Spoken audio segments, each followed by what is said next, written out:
અને અમારા ઘરની બાજુમાં એક કાકા રહે છે. એ કાકા તો ભૂકા કાઢ નાખે. મને કે સાઈરામ ભાઈ તમારી આટલી બધી ઓળખાણ છે, મને ક્યાંક નોકરી રાખાવો. મેં કહ્યું કાકા હવે તમારે 60 વર્ષ થયા, તમારી ઉંમર પેન્શનની છે, તો મને કે તો પેન્શન અપાવો.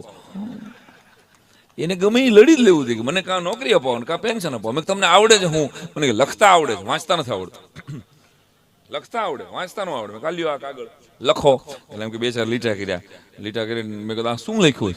મને કીધું પહેલાં ન કીધું વાંચતા નથી આવડતું. આને મારે ક્યાં લઈ જાવો?